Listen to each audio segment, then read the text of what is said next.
ini, tajwid itu apa? Ya, secara bahasa at-tahsin, memperindah, memperbaiki.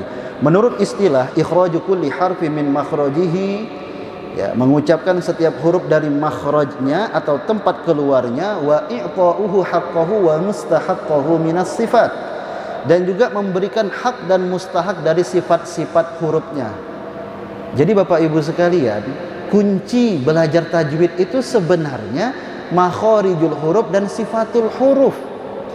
Bukan hukum-hukum tajwid, itu bukan prioritas pertama. Nah, sekarang ini mohon maaf, ada sedikit cara belajar kita yang keliru. Kita belajar tajwid langsung ke hukum-hukum tajwidnya.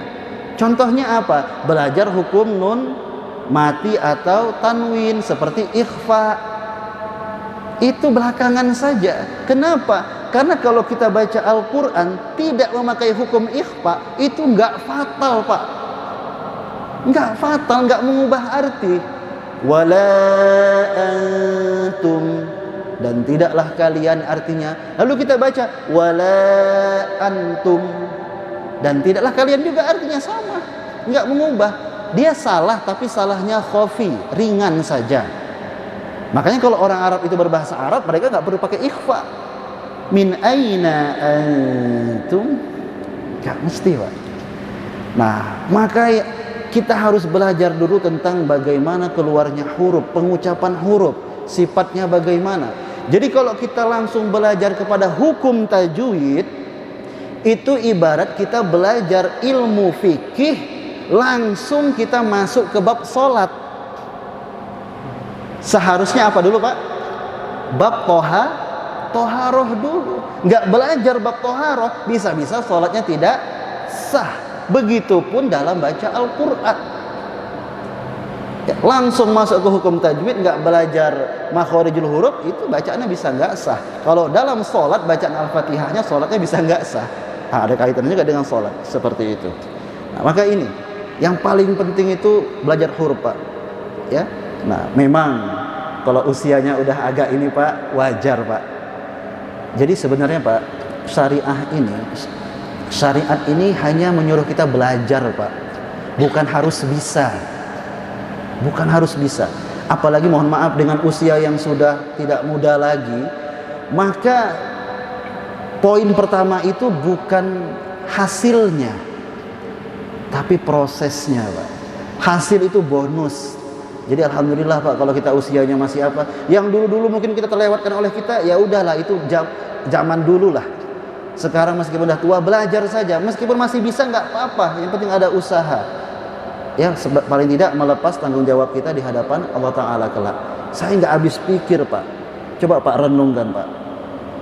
Jika ada seseorang dilihat dari keilmuan ya umumnya lah, ya silahkan apa saja, bukan tidak baik-baik, tetapi dia bisa mempelajarinya bertahun-tahun, menghabiskan waktu, biaya yang besar, tenaga, bisa mendapatkan gelar doktor, profesor. Kalau ada yang nggak bisa baca Al-Quran,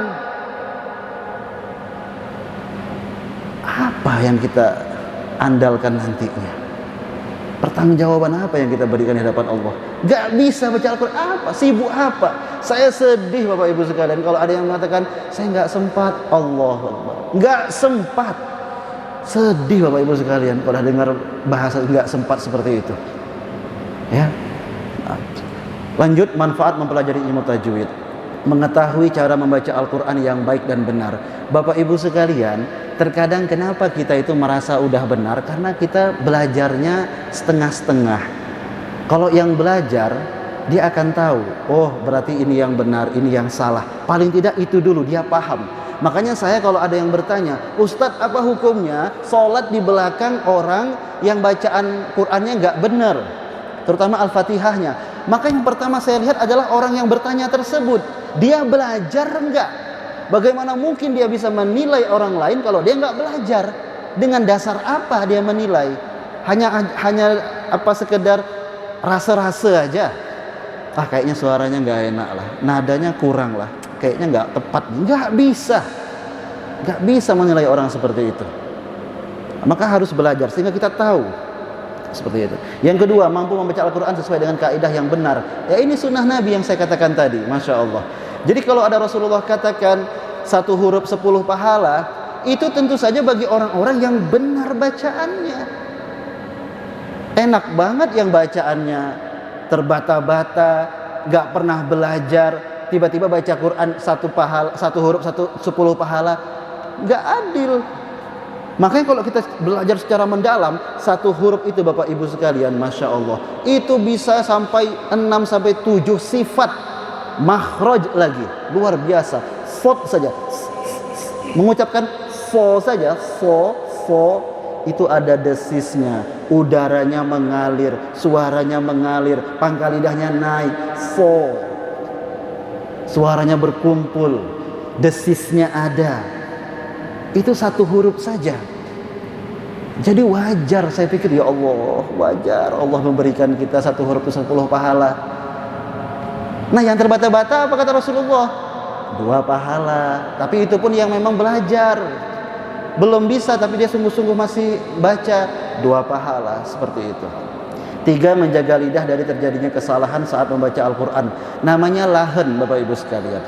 Jadi membaca Al-Quran itu atau apa, ilmu tajwid itu ruang lingkupnya hanya bacaan Al-Quran, tidak ada pada yang lain.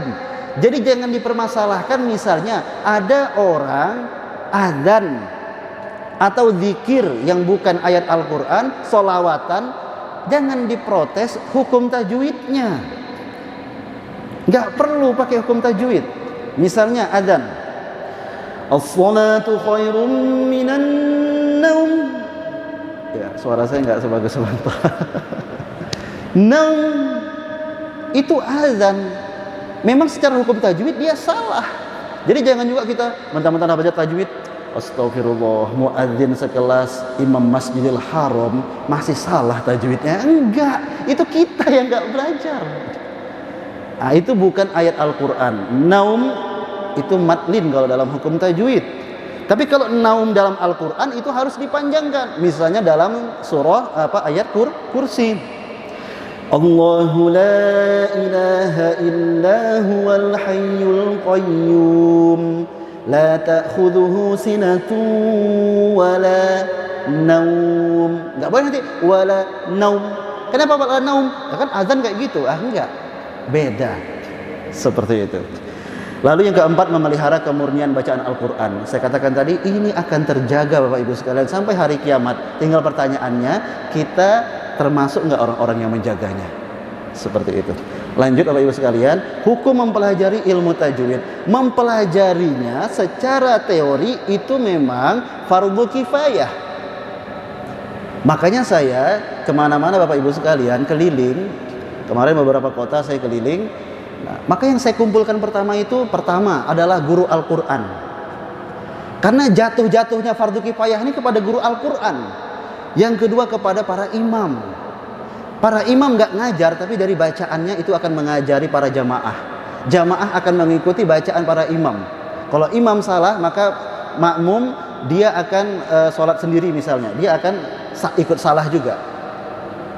Saya pernah mendengarkan misalnya bacaan imam begini. Fadzalika alladzi yad'ul yatim. Yad'ul, bukan yad'ul. Itu imam. Saya rasa itu akan masuk terus di kepala makmumnya. Apalagi kalau itu terus kan dibaca, maka dia akan dipraktekannya seperti itu. Adapun mengamalkannya fardu ain. Jadi memang boleh saja membaca Al-Quran itu, kita ilmu tajwid itu nggak dipelajari secara teori, tapi langsung praktik, itu boleh. Yang penting bacaannya benar. Nggak paham dia apa nama-namanya, itu nggak apa-apa. Yang penting benar. Jadi belajar teori itu hanya untuk membantu. Berikutnya Bapak Ibu sekalian, rukun tajwid. Jadi ada rukunnya. Pertama, ma'rifatu makharijil huruf. Ini rukun pertama. Jadi kita mengenal makharijil huruf, pelajari, pahami, ya, tuntaskan. Ya, tempat-tempat keluar huruf itu bagaimana. Apalagi lidah kita ini bukan lidah Arab. Ya, lidah kita sudah, kebanyakan kita kalau ngaji itu terbawa dengan bahasa sehari-hari kita. Setiap suku itu pasti memiliki tantangan tersendiri dalam baca Al-Quran. Masing-masing ada. Ya, nanti kita lihat nanti. Yang kedua, ma'rifatu sifatil huruf, mengetahui sifat-sifat huruf. Ini juga penting. Ada sifat tebal tipis, tidak dipakai maka akan bertukar dia. Ya seperti qul tadi. Qul dengan kul. Nah, ini qaf tebal, kaf tipis. Meskipun makhrajnya berbeda, ya, tetapi itu sangat membedakan. Sod, ya, bukan si, tapi si. Si dengan si beda. Nah, kita banyak para imam biasanya baca begini, fawasotona, bukan fawasotona, tapi fawasotona, sin bukan sod, seperti itu.